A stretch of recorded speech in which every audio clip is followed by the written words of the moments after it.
अस्सलाम वालेकुम। मेरा नाम है जाज़ेब हाशमी और ये है होंडा सिविक 2019 मॉडल। पाकिस्तान में होंडा सिविक की ये शेप 2016 में लॉन्च की गई थी और इसको पाकिस्तान में सिविक एक्स भी कहा जाता है। ये होंडा सिविक की 10th जनरेशन है और इसको पाकिस्तान में सिविक एक्स कहा जाता है। ये एक्स अल्फ़ाबेटिकल एक्स नहीं है बल्कि ये रोमन लैंग्वेज वाला एक्स है जिसका मतलब है 10th। पाकिस्तान में होंडा सिविक शुरू से ही अपने फैंसी लुक्स और कंफर्टेबल और लग्जरियस ड्राइव के लिए मशहूर रही है। And today I am going to review it. इस रिव्यू में मैं इस गाड़ी की प्राइस, स्पेसिफिकेशंस और डिफरेंट फीचर्स के बारे में बात करने वाला हूँ और मैं इस गाड़ी के हिडन फीचर्स के बारे में एक सेपरेट वीडियो करूंगा, तो वो वीडियो भी जरूर चेक कीजिएगा। Let's start with the interior of the car. इस गाड़ी का इंटीरियर काफी खूबसूरत है। इस गाड़ी का इंटीरियर 2 टोन्स में आता है, ब्लैक और बीच की। इस गाड़ी के डैशबोर्ड में भी 2 लेयर्स हैं, एक ब्लैक और एक सिल्वर कलर की। और यहाँ पर ये सिल्वर कलर की पाइपिंग की गई है जो इस गाड़ी के डैशबोर्ड को काफी स्पोर्टी लुक देती है। उसके अलावा इस गाड़ी में 3 स्पोक स्टीयरिंग आता है। लेफ्ट और राइट दोनों ही स्पोक्स पर डिफरेंट कंट्रोल्स गिवन है। लेफ्ट स्पोक पे जो कंट्रोल्स गिवन है ये एंटरटेनमेंट सिस्टम के हैं, जिससे आप वॉल्यूम को कम, ज़्यादा या ट्रैक को आगे या पीछे कर सकते हैं। और सेंटर में आपके पास ये सोर्स का बटन है। राइट वाली स्पोक पर आपके पास क्रूज कंट्रोल के कंट्रोल्स गिवन है, जिससे आप क्रूज को इनेबल कर सकते हैं और उससे ये इन बटन से आप स्पीड को ज़्यादा या कम कर सकते हैं। और यहाँ पर आपके पास ये कैंसिल का बटन है। इस गाड़ी के स्टीयरिंग में एक एयरबैग माउंटेड आता है। इस गाड़ी में टोटल 2 एयरबैग्स आते हैं, एक यहाँ स्टीयरिंग व्हील पर और एक डैशबोर्ड में माउंटेड है। और यहाँ पर ये सिल्वर कलर की गार्निश दी गई है जो कि इसके स्टीयरिंग को भी स्पोर्टी लुक देती है। और ये ग्रिप के लिए यहाँ से स्टीयरिंग को थोड़ा सा बाहर की तरफ किया गया है। इस गाड़ी के मीटर में मेन गेज जो है वो आरपीएम का है। उसके अलावा लेफ्ट और राइट पर 2 डिजिटल गेजेस गिवन है। राइट वाला गेज फ्यूल गेज है और लेफ्ट पे जो गेज दिया गया है वो टेम्परेचर का है। इंस्ट्रूमेंट क्लस्टर में मेन डायल आरपीएम के दरमियान में जो एक स्क्रीन दी गई है ये आपको काफ़ी सारी डिफरेंट चीज़ें शो करवाती है, जैसे कि गाड़ी की स्पीड। इस गाड़ी का स्पीडोमीटर भी डिजिटल आता है, गाड़ी के गियर्स, ऑटो ये PRND वगैरह। उसके बाद नीचे आपके पास डिफरेंट काफ़ी सारी चीज़ें हैं, जैसे कि ये बार जो कि आपको गाड़ी की वेरिएबल एवरेज शो कराता है। उसके बाद ये गाड़ी के trips, trip A, trip B, गाड़ी की टोटल माइलेज और रेंज के फ्यूल में ये गाड़ी कितना चल सकती है। उसके अलावा एवरेज किलोमीटर पर लीटर और ये गाड़ी की टोटल माइलेज। उसके अलावा ये गाड़ी का आउटसाइड टेम्परेचर शो कराता है गेज और इसकी ब्राइटनेस भी आप ये राइट पे दिए गए नॉब से एडजस्ट कर सकते हैं, लो या ज़्यादा।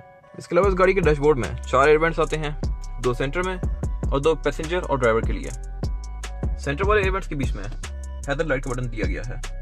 उससे अगर हम नीचे आ जाएं तो हमारे पास यहाँ पर ये इस गाड़ी का एंटरटेनमेंट सिस्टम है। 2016 में इनिशियली जो कार लॉन्च की गई थी उसमें एंटरटेनमेंट सिस्टम में काफ़ी सारे ग्लिचेस थे, वो हैंग हो जाता था या उसके मैप्स में मसले आते थे। बट 2017 में इसको इम्प्रूव कर दिया गया। अब इसमें कोई भी इस तरह का सच कोई इशू नहीं है। उसके अलावा इसमें काफ़ी सारे डिफरेंट चीज़ें हैं, जैसे कि ये पैनल एंड्रॉयड है। उसके अलावा ब्लूटूथ, ऑक्स, इंटरनेट और USB वगैरह इसमें स्टैंडर्ड आती हैं। उससे अगर हम नीचे आ जाएँ तो हमारे पास यहाँ पर ये इस गाड़ी का डिजिटल क्लाइमेट कंट्रोल दिया गया है। ये ऑटोमेटिक क्लाइमेट कंट्रोल है। इसमें आप कोई भी टेम्परेचर सेट कर दें उसके लिहाज से गाड़ी कैबिन के टेम्परेचर को खुद ब खुद एडजस्ट करेगी। और ये उसके यहाँ पर कंट्रोल्स दिए गए हैं कि गाड़ी के मोड का हवा कहाँ से आएगी। उसके अलावा rear windshield defogger, front defogger और ये डिफरेंट मोड्स में चूज़ करने के लिए और ये गाड़ी का AC इनेबल या डिसेबल करने के लिए। फैन स्पीड आप यहाँ से कंट्रोल करेंगे और इसको ऑन या ऑफ इस बटन से किया जाता है। और ये इस गाड़ी के टेम्परेचर को एडजस्ट करने के लिए डायल और ये ऑटो पे करने के लिए ये बटन दिया गया है। यहाँ पर इसको पुश करेंगे तो ये ऑटो पे हो जाए। क्लाइमेट कंट्रोल से नीचे आ जाएं तो हमारे पास यहाँ पर एक स्टोरेज कंपार्टमेंट है जिसमें आप डिफरेंट चीज़ें रख सकते हैं, जैसे कि अपना फ़ोन या वॉलेट वगैरह। उसके साथ यहाँ पर नीचे हमारे पास एक और स्टोरेज कंपार्टमेंट है पैसेंजर और ड्राइवर दोनों के लिए। और यहाँ पर एक 12 वोल्ट का सीरियल लाइटर या पावर आउटलेट दिया गया है। इस गाड़ी में USB या ऑक्स कनेक्ट करने के लिए आपके पास ये इसके प्लग्स इसके डैशबोर्ड की ड्रॉर के अंदर आते हैं। अगर इस गाड़ी के गियर पैनल की बात की जाए तो इस गाड़ी का गियर पैनल ये सेंटर कंसोल में माउंटेड है और ये पोर्शे की तरह का है। यहाँ पर ये सिल्वर की क्रोम की ये गार्निशेस ये खुद लगवाई गई हैं। इस गाड़ी में ट्रेडिशनल हैंड ब्रेक नहीं आती। इस गाड़ी में हैंड ब्रेक ऑटोमेटिक आती है, इलेक्ट्रॉनिक। इस बटन को पुश करके आप हैंड ब्रेक को लगा सकते हैं और पुल कर हैंड ब्रेक डिसेबल कर सकते हैं। यहाँ पर इको का बटन दिया गया है जिससे आप इको मोड को ऑन या ऑफ कर सकते हैं। और बाकी यहाँ पर ये एक ब्रेक होल्ड का बटन दिया गया है जिसको प्रेस कर आप ब्रेक को टेम्परेरी होल्ड कर सकते हैं। बाकी यहाँ पर ये डिफरेंट गियर्स गिवन है, PRND पोर्ट्स और लो। इस गाड़ी में CVT ट्रांसमिशन आती है। गियर पैनल के बाद यहाँ पर हमारे पास एक सेंटर कंसोल है जिसमें कप होल्डर आता है जो कि रिमूवेबल है, इसको आप रिमूव भी कर सकते हैं। और ये लेदर की फिनिश में है सारा सेंटर कंसोल और स्लाइडिंग है। इसको आप आगे कर एज एन आर्मरेस्ट भी यूज़ कर सकते हैं।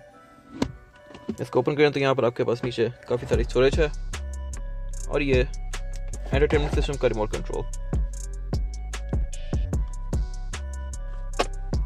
1.5 टर्बो वेरिएंट में इस कंसोल के अंदर भी एक स्क्रीन आती है, बट 1.8 में ये स्क्रीन नहीं दी जाती। इसके अलावा इस गाड़ी की सीट्स भी लेदर में आती हैं कंपनी से और डोर पैनल भी इस गाड़ी के काफ़ी खूबसूरत हैं। 3 लेयर्स में है। ऊपर वाली लेयर ब्लैक कलर की है जो कि लेदर की टेक्सचर में है, उसके बाद एक सिल्वर कलर की गार्निश दी गई है और उससे नीचे हमारे पास यहाँ पर ये बीच का पैनल है जो कि लेदर फिनिश में है।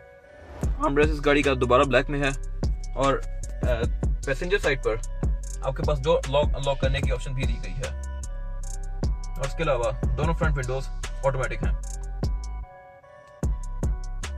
विंडोज के कंट्रोल ड्राइवर की राइट साइड पर माउंटेड हैं। फर्स्ट फ्रंट दोनों विंडोज ऑटोमेटिक हैं और बाकी दोनों विंडोज रियर मैनुअल हैं। उससे पर हमारे पास यहाँ पर ये विंडोज लॉक अनलॉक का बटन दिया गया है और उसके अलावा गाड़ी लॉक अनलॉक करने के कंट्रोल्स यहाँ पर दिए गए हैं। उसके अलावा ये जो ट्रैक पैड टाइप बटन है, ये इससे आप गाड़ी के साइड मिरर्स को एडजस्ट कर सकते हैं और ये चूज़ कर सकते हैं कि लेफ्ट या राइट। और ये गाड़ी की रिट्रैक्टेबल मिरर्स का बटन। इस गाड़ी में ट्रंक भी और पावर्ड आता है। ट्रंक ओपन करने के लिए इस गाड़ी में कोई लैश नहीं है जिसको आप पुल करके ओपन करेंगे, बल्कि यहाँ पर इंस्टेड एक बटन दिया गया है जिसको प्रेस करके आप ट्रंक ओपन कर सकते हैं। उससे आगे हमारे पास यहाँ पर ये कुछ ब्लैंक स्विचेस गिवन है और ये इस गाड़ी के ट्रैक्शन कंट्रोल का बटन जिससे आप ट्रैक्शन कंट्रोल को इनेबल या डिसेबल कर सकते हैं। इस गाड़ी में ट्रेडिशनल की होल नहीं आता। इस गाड़ी को आप पुश स्टार्ट से ऑन करते हैं। ये इसका बटन यहाँ पर दिया गया है जिसको आप पुश करके गाड़ी को स्टार्ट कर सकते हैं।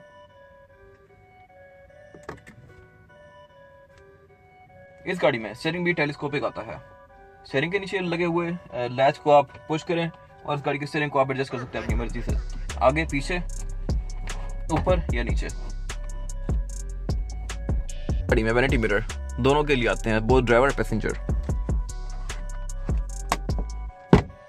और उसके अलावा इस गाड़ी में सनरूफ के कंट्रोल्स यहाँ पर दिए गए हैं। ऊपर 2 कैबिन लाइट्स दी गई हैं फ्रंट पर और उसके अलावा ये सनरूफ के कंट्रोल्स हैं जिससे आप सनरूफ को ओपन या क्लोज कर सकते हैं। उसके अलावा इस गाड़ी में एक और कैबिन लाइट भी आती है जो कि बैक पर है और ये सनरूफ को आप कवर भी कर सकते हैं इस कवर से। रेयर पैसेंजर्स के लिए भी इस गाड़ी का रूम ठीक है, स्पेशियस है। मैंने पैसेंजर की सीट को काफ़ी पीछे किया हुआ है, स्टिल मेरे पास अभी भी इतना लेग रूम बाकी है। हेडरूम भी इस गाड़ी का ठीक है। अगर कोई मेरे से लंबा बंदा है तो उसको बैठने में इस गाड़ी में थोड़ी सी मुश्किल होगी, क्योंकि जैसे कि इस गाड़ी में सनरूफ दिया जाता है तो सनरूफ वाली गाड़ी का रूफ थोड़ा सा नीचे की तरफ होता है। उसके अलावा इस गाड़ी का रेयर रूम भी काफ़ी स्पेशियस है और काफ़ी खूबसूरत है फ्रंट की तरह। इस गाड़ी के डोर पैनल्स भी फ्रंट डोर पैनल्स की तरह ही हैं, लेदर फिनिश में। इसके अलावा यहाँ पर हमें 2 स्टोरेज कंपार्टमेंट दिए गए हैं जिसमें आप कोई बुक या बॉटल रख सकते हैं और ड्राइवर और पैसेंजर दोनों की सीट के पीछे आपके पास स्टोरेज कंपार्टमेंट आता है। रेयर पर 2 बंदे आसानी से बैठ सकते हैं। अगर तीसरा बंदा बैठना चाहे तो वो बैठ सकता है, लेकिन वो ज़्यादा इजी नहीं होगा क्योंकि इस गाड़ी का फ्लोर बेड जो है वो फ्लैट नहीं है, तो उसको बैठने में थोड़ी सी मुश्किल पेश आएगी। एक चीज़ जो इस गाड़ी में मुझे काफ़ी पसंद है और जो इस लिखी गाड़ियों में ऑफर नहीं होती वो है इस गाड़ी में रेयर वेंट्स। इस गाड़ी में रेयर पैसेंजर्स के लिए भी रेयर वेंट्स दिए जाते हैं जो कि काफ़ी प्लस पॉइंट है सिविक के लिए, और ये फीचर ग्रैंडे में ऑफर नहीं होता। और सीट में यहाँ पर एक सेंटर कंसोल दिया जाता है रेयर पैसेंजर्स के लिए जिसको ओपन कर आप 2 कप होल्डर्स को भी एक्सेस कर सकते हैं। और हेडरेस्ट भी इस गाड़ी में तीनों रेयर पैसेंजर्स के लिए आते हैं जो कि एडजस्टेबल भी हैं। हेडरेस्ट दोनों पैसेंजर्स के लिए हैं और कोट होल्डर सिर्फ राइट साइड पर आता है। होंडा ने फॉर द फर्स्ट टाइम अपनी किसी गाड़ी में पाकिस्तान में DRL इंट्रोड्यूस करवाई हैं। और उसके अलावा इस गाड़ी में हेडलाइट्स में प्रोजेक्शन बल्ब आता है और बीम इस गाड़ी की स्टैंडर्ड है बल्ब वाली। और उसके अलावा फॉग लाइट्स भी इस गाड़ी में कंपनी से स्टैंडर्ड आती हैं। और फ्रंट पर ये 1.8 VVTi में क्रोम की ग्रिल आती है। और उसके नीचे यहाँ पर होंडा के लोगों के नीचे हमारे पास यहाँ पर एक कैमरा दिया गया है जो कि आपको गाड़ी पार्क करते हुए काफ़ी हेल्प करता है। गाड़ी के साइड इंडिकेटर भी साइड मिरर्स पर माउंटेड हैं। और civic first time sport bag की शेप में दी गई है जो कि इस गाड़ी के लुक को काफ़ी इनहैंस करती है और स्पोर्टी लुक देती है। इस गाड़ी की रेयर लाइट्स भी काफ़ी खूबसूरत हैं और बम्पर में भी ये डिफरेंट तरह के रिफ्लेक्टर इंट्रोड्यूस करवाए हैं होंडा ने, जो कि इस गाड़ी के लुक को काफ़ी ज़्यादा उठाते हैं। इस गाड़ी में कंपनी स्टैंडर्ड इमोबिलाइजर की आती है। बैक पर ये होंडा का लोगो और फ्रंट पर ये 3 बटन दिए गए हैं, लॉक, अनलॉक और ट्रंक रिलीज। जैसे कि इस गाड़ी में इमोबिलाइजर की आती है, तो अगर आपकी गाड़ी बेशक लॉक भी है तो आपको इसको अनलॉक करने के लिए रिमोट से अनलॉक करने की जरूरत नहीं होगी। आप करीब जाएँ, चाबी आपके पास है, तो ये गाड़ी खुद ब खुद अनलॉक हो जाएगी ऐसे। इसके अलावा ट्रंक रिलीज, इस गाड़ी के ट्रंक को ओपन करने के लिए आपको गाड़ी के ट्रंक को अंदर से ओपन करने की ज़रूरत नहीं है। आप ट्रंक रिलीज को 3 सेकंड के लिए दबा के रखें तो ट्रंक ऑटोमेटिकली ओपन हो जाएगा ऐसे। इस गाड़ी का ट्रंक भी ऑटोमेटिकली ओपन हो सकता है रिमोट से, या फिर यहाँ पर ये एक बटन गिवन है इलेक्ट्रॉनिक, जिसका प्रेस करके ट्रंक को ओपन कर सकते हैं। और इस गाड़ी का ट्रंक भी काफ़ी ह्यूज है। और यहाँ पर ये जो नीचे लिड दी गई है, इसको उठाकर आप एक स्पेयर टायर और टूल किट को एक्सेस कर सकते हैं।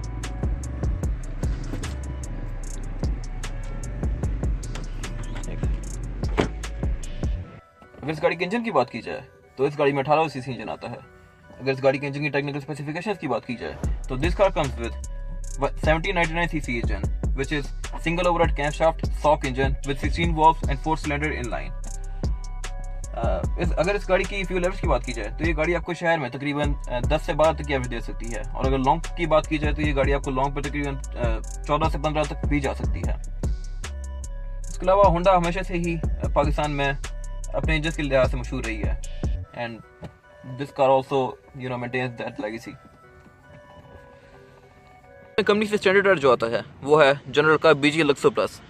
BG लक्सो प्लस भी जनरल की ही एक कैटेगरी है, और इसमें जो टायर आता है उसका साइज़ है 215, 55 और 16। इस गाड़ी में 16 इंच का रिम आता है, और this car comes with ABS and VSA। VSA इस गाड़ी में इंट्रोड्यूस करवाया गया है, और ये एक ऐसा फीचर है जो कि गाड़ी की स्टेबिलिटी को काफ़ी तरह इंप्रूव करता है। ये था आज का रिव्यू। अगर आपको ये रिव्यू पसंद आया है तो इसको लाइक कीजिएगा और मेरे चैनल को सब्सक्राइब जरूर कीजिएगा। और अगर आप एक सिविक ऑनर हैं तो अपनी राह से दूसरे सिविक ऑनर्स को, या जो लोग सिविक लेने वाले हैं, उनको आगाह जरूर कीजिएगा कि इस गाड़ी को कैसे बेहतर बनाया जा सकता है, या ओवरऑल ये एक कैसी गाड़ी है।